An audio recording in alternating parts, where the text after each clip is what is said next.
ரூ. 2700க்கு 8 மாதங்களுக்கு ரூ. 1க்கு 5 பைசா தனி வட்டி மாதம் என்றால் மொத்த தொகையை காண்கன்னு கேட்குறாங்க. இங்கே பிரின்சிபல் பார்த்தோம்னா ரூ. 2700. பிரின்சிபல் ரூ. 2700. நம்பர் ஆஃப் இயர்ஸ் 8 மாதம். எப்பவுமே மாதம் கொடுத்தாங்களா வகுத்தல் 12 போட்டுக்கணும். ஏன்னா ஒரு வருஷத்துக்கு 12 மாதம். சரிங்களா?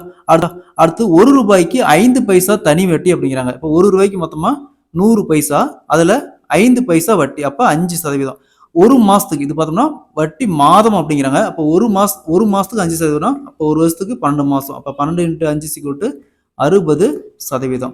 ஸோ இங்கே பிரின்சிபல் தெரியும், நம்பர் ஆஃப் இயர்ஸ் தெரியும், ரேட் ஆஃப் இன்ட்ரெஸ்ட்டும் கண்டுபிடிச்சிட்டோம். அப்போ simple interest formula principal into number of years into rate of interest வகுத்தல் 100. இங்கே பிரின்சிபலுங்கிறது 2700 இன்ட்டு நம்பர் ஆஃப் இயர்ஸ் 8 வகுத்தல் 12 போட்டுக்கலாம் இன்ட்டு ரேட் ஆஃப் இன்ட்ரெஸ்ட் 60% வகுத்தல் 12. இந்த 12 இன்ட்டு இங்கே 100.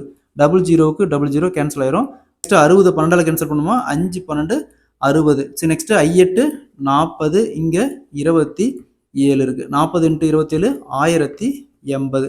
So option B is the correct answer.